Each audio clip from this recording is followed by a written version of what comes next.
O programa a seguir tem classificação indicativa livre.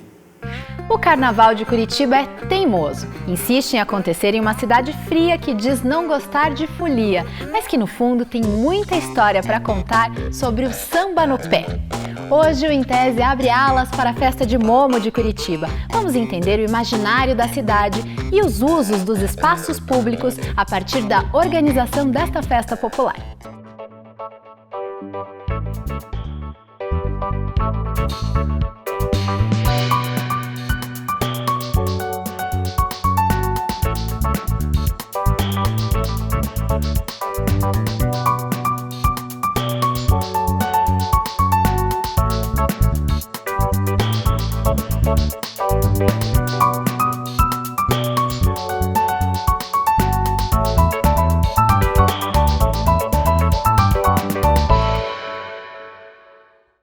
A Caroline Glodis Blum é mestre em Antropologia Social pela Universidade Federal do Paraná e escreveu uma dissertação sobre o Carnaval curitibano. É com ela que eu converso hoje. Bem-vinda, Carol.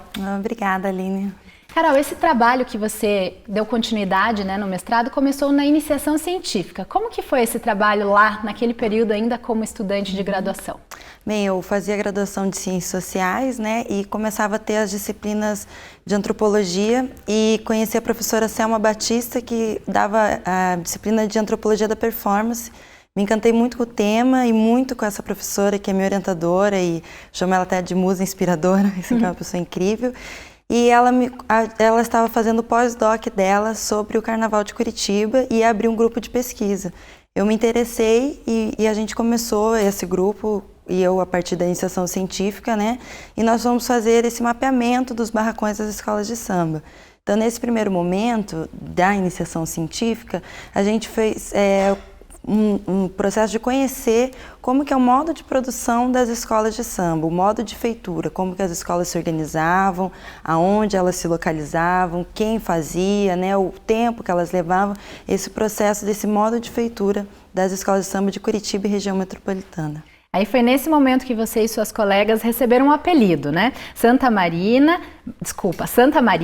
Pinta e Nina. Assim como as naus do Cristóvão Colombo, que descobriram a América, vocês seriam as descobridoras do Carnaval de Curitiba. Pessoas de fora queriam descobrir o trabalho desse pessoal.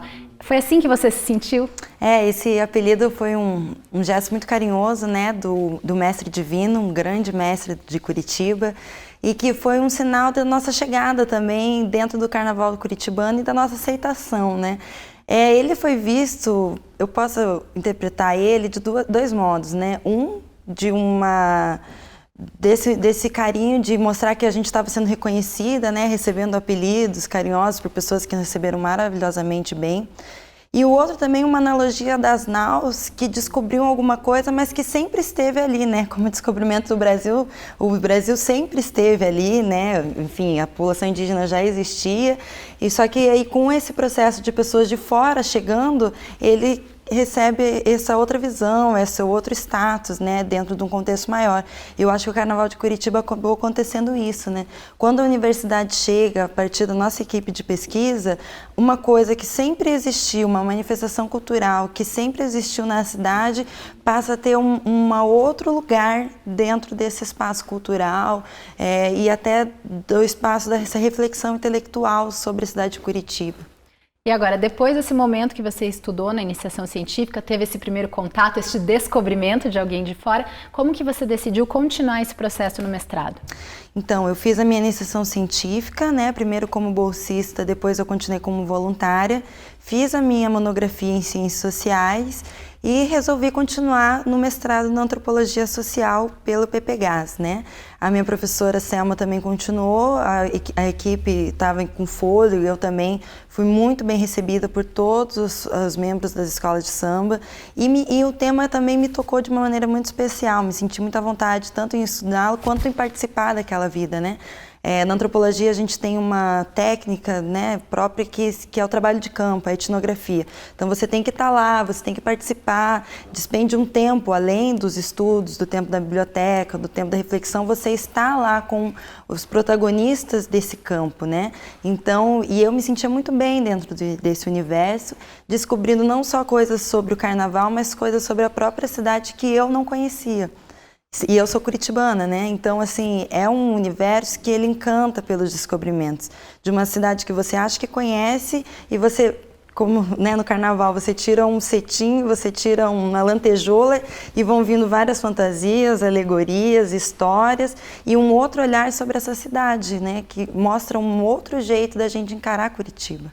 E no seu trabalho você conta o seguinte, você vem da capoeira, né? A tua tradição é a tua raiz. E você conta como que foi esse teu processo de aprendizado nesse novo universo, que era o universo do samba. Inclusive, aprender a ouvir os diferentes sons, a identificar. Como que foi essa pesquisadora da capoeira no mundo do samba? Eu sou capoeirista, sou da Associação de Capoeira Angola Dobrada, a ACAD, né? E a Universo da Capoeira me ajudou também a refletir muito sobre o universo do carnaval, porque são manifestações afro-brasileiras e existem semelhanças entre as duas, né? Então, dentro do meu processo de reflexão, porque eu não conhecia nada do carnaval, era um universo totalmente novo para mim. Então, mas muitas coisas a capoeira me ajudou a refletir sobre o universo do samba, né? E até o fluxo, porque daí eu levei algumas pessoas, meu contramestre, o Wellington, levei ele, virou ritmista de uma escola. Umas pessoas da escola também passaram a conhecer a capoeira, né? Então, acho que entre o mestrado, os livros, os autores teóricos, eu acho que esse universo da vivência do popular também me ajudou a fazer essa reflexão, né? E até de ligar esses dois mundos, né? Isso, exatamente, porque o universo do samba, ele é muito plural, né, como vários outros, né? A gente tem a parte histórica, a parte sociológica, antropológica, nós temos a parte musical, né, os diferentes instrumentos, as letras, a gente tem a parte do visual, das alegorias, essa construção, e infelizmente nós temos um grande problema que não existe um acervo sobre o Carnaval de Curitiba, nem das próprias escolas, nem de um acervo particular, nem da administração pública. Então, tudo que a gente foi conseguindo foi através do campo, com entrevistas. Muitas pessoas a gente conseguiu entrevistar, algumas já faleceram, a gente não conseguiu, muito material não existe mais. Então, assim, é um campo que ainda demanda novos pesquisadores, novas pesquisas e busca desses materiais. As próprias letras dos sambas são materiais que a gente ainda está atrás e quem quiser, né, tiver interesse em estar pesquisando, é um campo ainda aberto. Novo, digamos assim, a ser descoberto, né? Agora, Caroline, você tocou paralelamente um projeto chamado Samba da Tradição. Que projeto foi esse? Então, o Samba da Tradição, ele nasce em 2011, se eu não me engano, né? Eu fazia esse projeto, essa pesquisa do mestrado e conheci toda essa velha guarda do samba de Curitiba. Pessoas que vivem o samba, né? Tem histórias, gerações de famílias dentro do samba.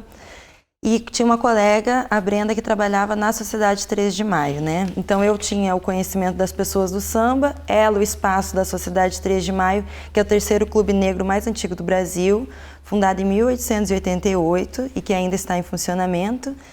E aí nós resolvemos juntar, porque a Sociedade 3 de Maio, ela tem um grande histórico de samba, dos bailes de gafieira, que está na memória de seus frequentadores.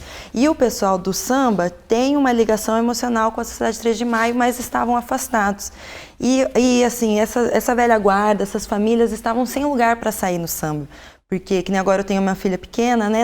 Eu adoro samba, né? E não é todo lugar que você pode ir à noite, né? Então, um espaço à tarde. Então, a gente criou um samba, junto com o João Carlos de Freitas, o Theo Souto Maior, o Ricardo Salmazo, os sambistas do samba dos sindicatos, o seu Álvaro, que é o presidente da Sociedade 3 de Maio, e o Wellington também, que é o meu amigo, que também fazia discotecagem.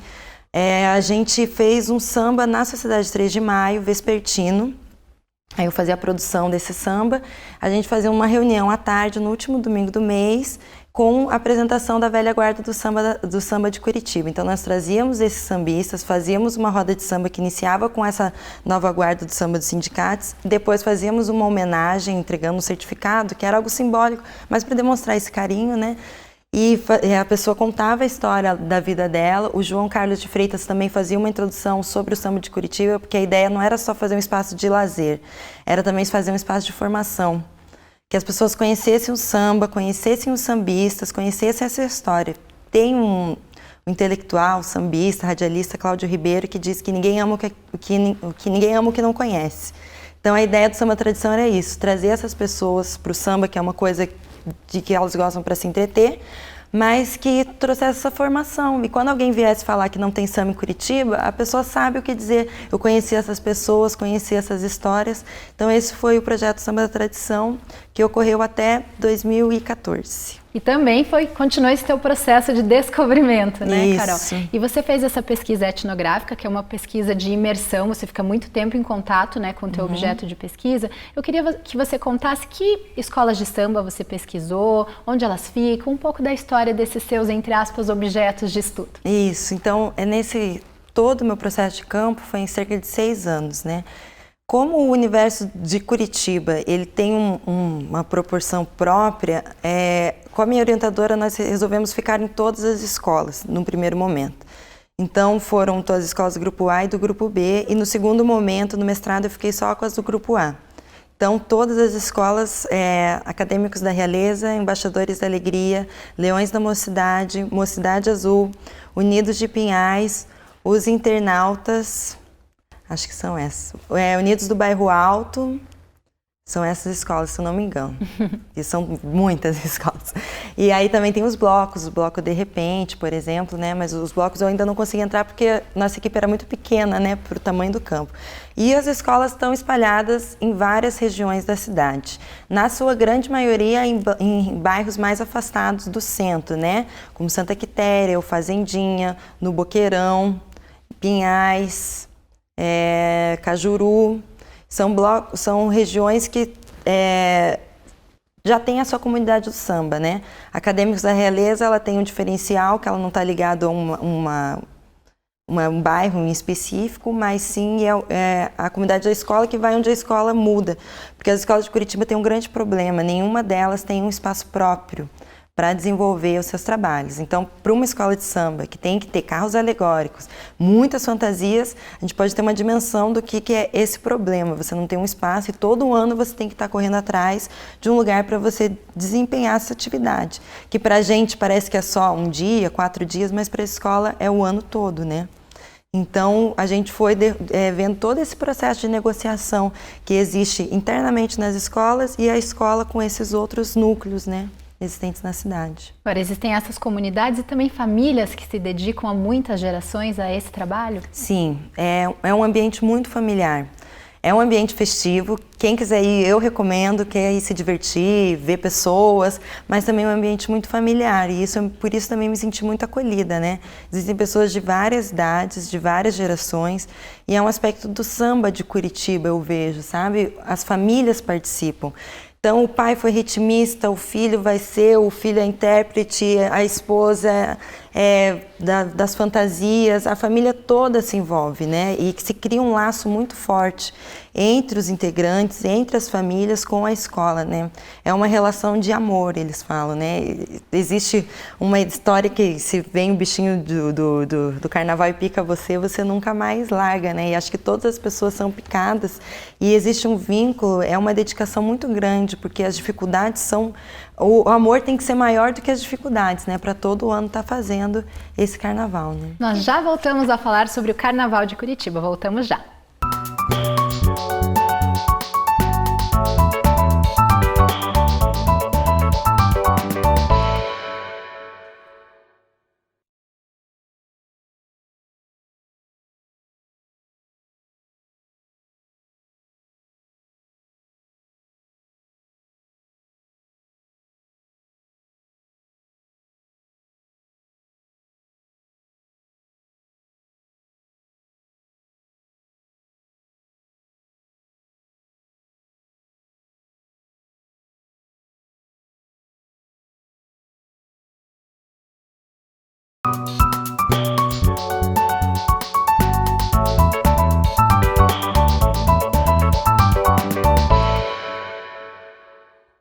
Curitiba, a cidade sem carnaval. Foi para desmistificar este conceito que a Caroline Blum fez um estudo etnográfico das escolas de samba da capital paranaense. E é sobre o trabalho de antropologia social da Caroline no mestrado que conversamos hoje. Caroline, eu queria que você me explicasse como que foi forjado esse conceito de que Curitiba não tem carnaval ou que o carnaval aqui é o carnaval dos polacos. Pois é, isso é uma questão muito interessante, porque quando eu iniciei a pesquisa, eu recebi vários comentários negativos, né? Eu, por exemplo, que a pesquisa iria ser fácil, porque não existe carnaval em Curitiba, então minha pesquisa seria uma página em branco. E é engraçado que na própria universidade não existia um trabalho sobre essa manifestação, né? A equipe de pesquisa comigo, tinha a Larissa Santana e a Vanessa Viacava, que fez uma pesquisa sobre um pouco da história do carnaval. E o primeiro registro encontrado é de 1830. Do carnaval da cidade, né? Ainda naqueles blocos, meio blocos de sujos, coisas de jogar laranjinha, aquelas na rua, né? Então tem um histórico muito grande de carnaval dentro da cidade. Mas esse carnaval, em sua grande maioria, ele traz uma faceta do popular dentro da cidade, né? Dessa manifestação que também traz as suas raízes afro-brasileiras dentro de uma cidade que criou uma imagem de cidade europeia. E aí, quando a gente tem uma imagem que se quer mostrar, as outras coisas ficam de fora. Então, Curitiba, nessa busca de se diferenciar do cenário nacional, que tem todo um processo de construção, desde o Paraná, né, província, Curitiba sendo, né, a capital da província, Curitiba ainda traz essa coisa provinciana, e o carnaval sempre foi uma pedra no sapato dentro desse estereótipo que se procurou construir, né? Então, o Carnaval de Curitiba, ele inicia como esse carnaval popular, de brincadeira de rua. Aí vem a inspiração dos carnavais de Veneza e os grandes clubes de Curitiba começam a fazer os bailes de carnaval. E para se diferenciar dessa manifestação popular, essa manifestação com a população negra e de periferia, começam a se fazer os grandes bailes. Então, Sociedade Thalia, Clube Curitibano, outros grandes clubes começam a fazer grandes bailes de carnaval, com grandes orquestras, trajes de gala. Até o livro do João Carlos traz uma informação muito interessante, que era proibido, por exemplo, a roupa de malandro e o uso de instrumentos como a cuíca. Eram proibidos, num baile de carnaval. Num baile de carnaval dessas grandes sociedades. Mas o samba resiste e vem continuando, né? Até que os sambistas de rua, que chegaram a ser tratados como marginais, e o samba era caso de polícia, até tem um grande sambista, o Gogó de Ouro, que conta quando ele chegou em Curitiba, né, ele tinha que correr, porque quando a polícia chegava, né, ele era preso. O Maé da Cuíca, fundador da primeira escola de samba, também conta esses casos, né? O samba vai ganhando força, ele vai ganhando uma outra dimensão, e dentro do contexto nacional também, do Brasil ser associado a essa questão, o samba e identidade nacional, os sambistas começam a ser chamados para tocar dentro dos grandes clubes que antes os proibiam, né?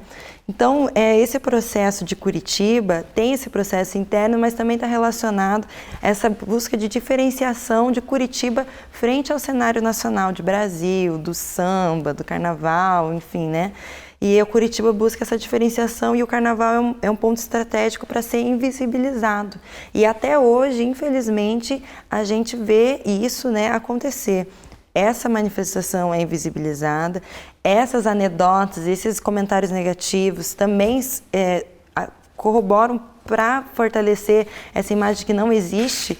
E aí se fala, não existe carnaval, e para por aí. Ninguém procura, mas como não existe? Por que não existe, sabe? E essa nossa pesquisa veio um pouco para pegar nesse ponto e ver o quanto de informação que a gente consegue trazer a partir dessa pesquisa, né? Você falou sobre uma colega sua, a Vanessa Viacava, e ela tem uma frase muito interessante sobre esse assunto, que é a seguinte: o samba segue quente aqui em Curitiba no asfalto frio, ou seja, fala dessa teimosia de quem faz o samba em Curitiba. Como que você entende essa resistência em esse fazer popular numa cidade que tenta negar toda essa história? Eu acho que é uma estratégia desses carnavalescos, né, de se manter, de busca de construir, de se fazer presente dentro dessa cidade. Os carnavalescos de Curitiba, mesmo morando em grande parte na periferia de Curitiba, eles têm uma grande noção de todo esse contexto social, do contexto político que envolve o carnaval, porque carnaval também é política, e eles têm muita relação com carnavais de outras cidades, de outros estados, não só do Rio de Janeiro e São Paulo, como Joaçaba, Porto Alegre, Paranaguá, Antonina, né? Eles trabalham nesses lugares, né? Então, eles vão criando estratégias para se manter, se fazer visualizados, porque o Carnaval de Curitiba, o que ele, além da festa em si, o que ele faz? Faz com que essa população, que normalmente é deixada na periferia das políticas públicas em geral, porque na periferia a gente, além da questão cultural, a gente também tem toda a questão da acessibilidade, infraestrutura, enfim, ela toma conta do centro da cidade. Ela passa a ser o centro da cidade, a atração de Curitiba. Não é mais o Bosque do Alemão, o Parque dos Italianos, enfim. Não é só, é uma outra etnia, um outro grupo que passa a ser central na cidade. E isso que é a busca dos carnavalescos, né? Porque carnaval não é só uma festa, assim, né? O carnaval tem essa perspectiva de carnavalização, de a ordem virar desordem, mas ele tem uma estratégia de inserção na cidade e de se fazer política também. Agora, hoje em Curitiba o carnaval ele é promovido pela administração municipal. Qual que é a relação entre as pessoas, os integrantes dessas escolas de samba com a administração do município? Olha, eu vou falar a partir da minha experiência, eu não vejo como um diálogo muito fácil de ser feito, né? Até dentro da pesquisa a gente questiona isso, né? A existência ou a ausência de uma mediação. Dentro da pesquisa, eu percebi, e a Vanessa, a professora Selma e a Larissa também pesquisaram, de que existiu já uma associação das escolas, a Liga das Escolas de Samba, hoje em dia elas não existem mais. Então, as escolas negociam com a fundação e como que será feito esse carnaval. Todavia, eu não consegui, durante a pesquisa, um diálogo com a Fundação Cultural de Curitiba, né? Eu acho que não sei como, e a partir do final da pesquisa eu consegui ter um bom diálogo dentro da fundação. Daí, infelizmente, não pôde entrar dentro do material que eu produzi.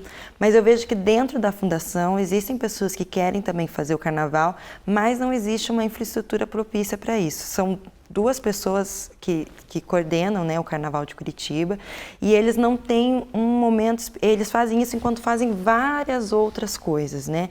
Então a gente não tem uma comissão permanente de carnaval, a gente não tem um trabalho anual do carnaval, até nesse último 2 anos, começou-se a voltar a ter um diálogo, né? A questão dos jurados, por exemplo.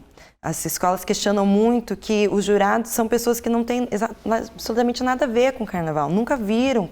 E eu fui uma reunião, eu fui jurada, e antes disso, não durante a pesquisa, né? Antes da pesquisa eu fui ver uma reunião e um dos jurados perguntou sobre a integridade. Eles tinham medo dos carnavalescos, assim, mas eles não vão bater. Assim, os carnavalescos são pessoas como nós, né? Eu acho que, né, tem que tratar assim. E então você vê o distanciamento que existe. A partir de agora, nessa atual administração, começou a ter um diálogo. As escolas iam falar para os jurados o que eles tinham que julgar, né? Os quesitos, o que se trata uma escola de samba, né? Então, acho que esse diálogo ali está muito complicado pelo espaço que o carnaval ocupa dentro da cidade, porque se você for ver em questão de números, o público presente do carnaval é muito similar ao público do Festival de Teatro de Curitiba, por exemplo. Em questão numérica, é praticamente o mesmo, sendo que, por exemplo, em um dos carnavais, o público chegou a 30 mil pessoas. Haviam arquibancadas mais ou menos para 1.000 pessoas. Então, como que você quer que as pessoas participem se não tem infraestrutura, não tem lugar para as pessoas ficarem, não tem uma segurança adequada, né? Então, assim, não é só vão lá e façam, né? Tem que ter uma estrutura para as pessoas chegarem e fazerem. Mas eu acredito que existe uma sensibilidade dentro da fundação e os outros órgãos dentro da municipalidade e até do estado, e dentro das escolas de samba também, porque eu acho que a gente tem que deixar os ranços de lado, né? E o carnaval, uma coisa maior que tem que continuar, para que se possa haver esse diálogo e o carnaval possa crescer. Você falou um pouco sobre os carnavais do passado, né? Inclusive esses em clubes, etc. Como que você avalia hoje o Carnaval de Curitiba? Hoje o carnaval está passando por algumas mudanças, né? A década de 70 e 80 é lembrada pelos carnavalescos como a época auge do carnaval. Eram 4 dias de festa, havia o desfile das escolas, depois o desfile das campeãs, havia uns blocos em que o pessoal das escolas que estava trabalhando, para se divertir, saía nos blocos. Então era um carnaval dentro da Marechal, as famílias iam, todo mundo se lembra desse carnaval. E com a mudança para Cândido de Abreu, esse carnaval decai. O centro cívico, o próprio nome já fala, né? Centro cívico não é um lugar muito festivo. Burocrático. Não é um lugar muito carnavalesco, né? E não tem muito acesso ao ônibus, né? Não tem eles dizem que é o único lugar do Brasil que tem uma passarela com uma curva, né? E agora o carnaval volta para Marechal. ele tem tudo para voltar a crescer, né? Se a gente conseguir esse diálogo, mas o espaço do samba e do carnaval de escola de samba, ele ainda é reduzido. A gente vê que o carnaval de Curitiba cresce. Eu acho super interessante o curitibano, né, os órgãos públicos buscarem diversificar. Porque Curitiba não é Rio de Janeiro, não é Paranaguá, não é Porto Alegre. Curitiba é Curitiba, mas a gente tem que tomar cuidado porque o espaço dado ao samba e ao carnaval das escolas de samba ainda é muito pequeno, né? E a gente tem que ouvir as pessoas. Curitiba tem samba, tem carnaval, tem um histórico de sambistas de gerações que vieram e que já fazem, não é uma coisa de ontem nem de anteontem, né? Então eu acho muito interessante essa proposta do carnaval crescer, mas eu acho que o espaço dado ao samba e o carnaval de Curitiba pode ser ainda maior e melhor e além do tempo do calendário do carnaval, né? Pode ser durante o ano todo. Você falou sobre a história de Curitiba ligada ao carnaval. Nesse sentido, você entrevistou uma pessoa muito especial. Queria que você falasse sobre essa figura. Você até dedica ali uma parte da sua dissertação a ele. Quem foi e de que maneira essa pessoa te tocou? O seu Ismael Cordeiro, né, um Maé da Cuíca, ele faleceu uns anos atrás, agora, e a nossa equipe de pesquisa teve o prazer de conhecê-lo e eu pessoalmente tive o prazer de conviver com ele, né. É uma pessoa muito especial, assim, que foi muito importante dentro dessa organização das escolas de samba. A Colorado foi a primeira escola de samba de Curitiba, formada basicamente por ferroviários, e ela foi criada ali onde era a Vila Tassi, hoje é onde está o Moinho da Anaconda, aquela região do Paraná Clube, né? E estava ligado ao time do Colorado, né, que depois foi se transformando no Pinheiros, Paraná Clube. E o seu Maé, ele organizou essa escola de samba. Isso em que ano? 1945, mais ou menos, que o livro do João Carlos de Freitas, Colorado, a primeira escola de samba de Curitiba, traz todas essas informações. E eles fizeram também um CD com músicas do seu Maé da Cuíca, né, e ele cantando. Então, ele traz essa organização para as escolas, porque o carnaval ele já vem de antes, né? 1830 a gente já tem registros, aí no início do século XX, 1900 e pouco, já existiam esses blocos. Mas o Maé, ele organiza esses blocos, organiza essa população, organiza essa escola. Então, essas pessoas vistas como marginais, porque existiam muitas prostitutas que participavam, né? Elas ganhavam, por exemplo, carteirinhas das escolas de samba. Então, quando a polícia vinha para prendê-los, eles mostravam a carteirinha, e essa carteirinha é como um alvará, não, eu sou cidadão. A escola de samba dava esse caráter de cidadania para as pessoas, né? E o seu Maé da Cuíca tinha essa visão e esse poder, porque ele era uma pessoa assim, ele falava, estava eu no meio da negrada, e ele não era uma pessoa alta, grande, mas ele tinha essa força, né, de fazer a coisa acontecer. Ele empoderado. E de todo mundo reverencia, né? E ele fez vários sambas, ele é um compositor de sambas, vários sambas, e ele tem um samba dele que fala que o samba não é só na Mangueira, né? Também tem samba no Paraná. Então ele faz, os sambistas de Curitiba, ele formou também os primeiros conjuntos de samba, o Partido Alto Colorado, por exemplo, e eles foram para Mangueira e venceram concursos de novos compositores da Mangueira. E ele te conta isso na entrevista, né? Com o Cláudio Ribeiro e Homero Reboli, nos anos 70, com o júri Cartola, Leci Brandão, Carlos Cachaça, jurados que colocaram os sambistas de Curitiba como vencedores dos concursos de novos compositores da Mangueira. Então, assim, além do aval que já tinha dentro, tem esse aval fora. Então, eu sou muito feliz, porque além da pesquisa, eu me envolvi pessoalmente com o seu Maé, a dona Terezinha, que também faleceu, né? E eram pessoas muito carinhosas, muito gentis, e acho que Curitiba toda reverencia eles, né? No seu trabalho você apresenta em vários momentos as falas dos integrantes dessas escolas e eles dizem que existe muito preconceito contra o samba em Curitiba. Você acredita, Caroline, que o teu trabalho ajuda a conceituar o samba em Curitiba para terminar com esse preconceito e com essa negação? Isso é o que eu busco, né? Que o meu trabalho se junte todas essas frentes das pessoas que fazem as rodas de samba, fazem as escolas de samba e fazem as pesquisas acadêmicas, para mostrar com dados históricos, etnográficos, que existe essa manifestação, que é uma manifestação mais do que legítima, que mostra uma outra faceta do carnaval, porque o carnaval ele é como um espelho da cidade, né? Só que ele mostra outros lados, que não é só aquilo que está na vitrine para os turistas verem, né? E que ele pode, inclusive, entrar nesse roteiro turístico, né? Por que não? E pode entrar dentro das questões universitárias, acadêmicas, para a gente estar se questionando, né, desses pontos em comum, dessas zonas de conforto que às vezes a gente se coloca sobre Curitiba, né?